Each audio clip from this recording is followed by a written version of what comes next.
최근 수원의 집값이 무섭게 빠지고 있습니다. 그 중에서 광교 중흥 S클래스 35평 아파트, 부동산 시장이 뜨겁던 작년에는 18억 원을 여러 번 찍었는데 최근 12억 원의 거래가 이루어졌습니다. 그리고 아파트의 열기를 이어받은 아파텔, 광교 힐스테이트 레이크는 1년 전에는 실거래가가 10억 원을 넘겼으나 역시나 가파른 하락세를 못 이기고 최근 호가가 6억 9천만 원까지 나왔습니다.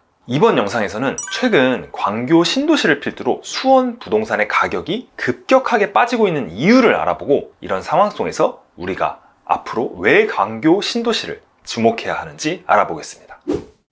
자, 수원은 어떤 곳이냐? 수원은 삼성의 도시라고 할 수 있습니다. 일단 삼성전자 본사가 수원에 있고요. 그리고 삼성전자 기흥 캠퍼스, 화성 캠퍼스도 아주 가까워서 직주 근접이 정말 훌륭한 곳입니다. 그러면 수원에서 가장 핫한 지역은 여러분도 잘 아시다시피 광교입니다. 강남 접근성도 좋고 인프라 구축도 잘 되어 있으며 자연 환경도 정말 좋죠. 광교 호수공원 여러분 가보신 적 있나요? 산책하기에도 데이트하기에도 정말 좋은 곳입니다. 말 그대로 실거주에 정말 최적화된 곳입니다.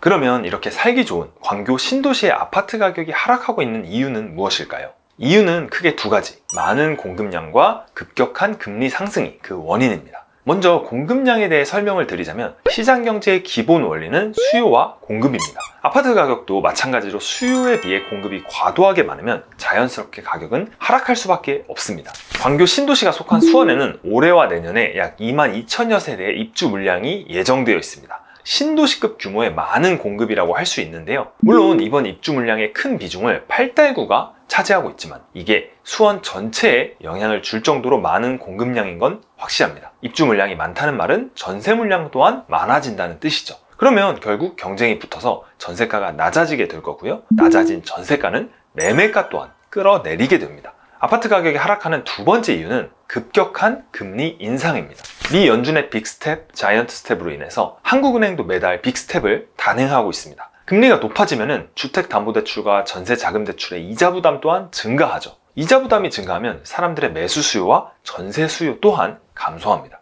여기에 추가로 가격이 더 떨어질 것 같다는 하락 심리가 겹쳐 매주 최저 호가가 갱신되고 있습니다. 이렇게 나날이 부동산 가격이 하락하고 최저 호가가 갱신되고 있다고 하는데 그러면 우리는 어떤 결정을 내려야 할까요? 지금 가격이 많이 내려갔으니까 부동산을 사야 할까요? 아니면 좀 더 가격이 빠질 때까지 기다려야 할까요? 솔직히 이거는 개개인의 처한 상황과 각자의 투자 성향이 다르기 때문에 딱 잘라서 이렇게 하세요 라고 말하기가 좀 애매합니다. 그러나 한 가지 확실한 거는 꼭 미래 가치가 높은 아파트를 사야 한다는 겁니다. 가끔 기업 총수들이 하는 말을 보면은 미래 우리 회사의 먹거리를 찾아야 한다 라고 하잖아요. 우리나라의 미래 먹거리는 일단 반도체입니다.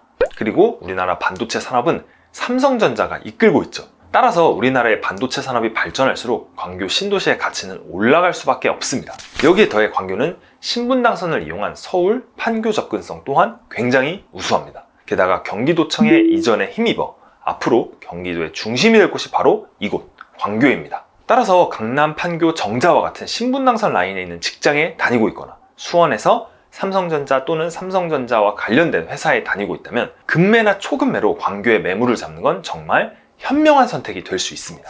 물론 하락장에 매수를 하는 건 쉽지 않습니다. 그 어느 때보다 상당한 용기가 필요한 일입니다. 내가 산 가격보다 더 가격이 빠질 수도 있기 때문이죠. 하지만 대외 변수로 부동산 가격이 조정을 받을 때 좋은 아파트를 싸게 살 수 있는 기회가 옵니다. 부동산 호황기 때는 너도 나도 사려고 하니까 호가는 점점점 높아지고 매물은 사라집니다. 그런데 하락장 초기에 사게 돼서 상승장이 너무 늦게 오면 어떡하냐고요? 그러면 실거주를 목적으로 계속 살면 됩니다. 비록 생각했던 것보다 상승장이 늦게 오더라도 이자를 내는 것이 감당 가능하다면 주거 비용이라고 생각하고 지내면 되는 거죠. 무엇보다 광교는 실거주하기 너무 좋은 동네라는 겁니다.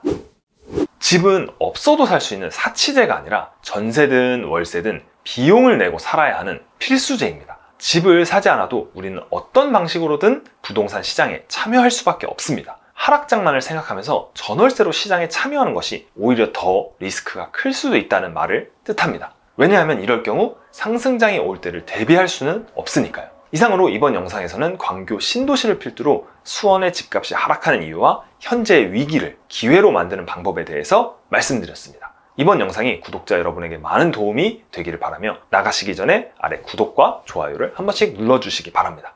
다음에도 유익한 컨텐츠와 함께 돌아오겠습니다. 감사합니다.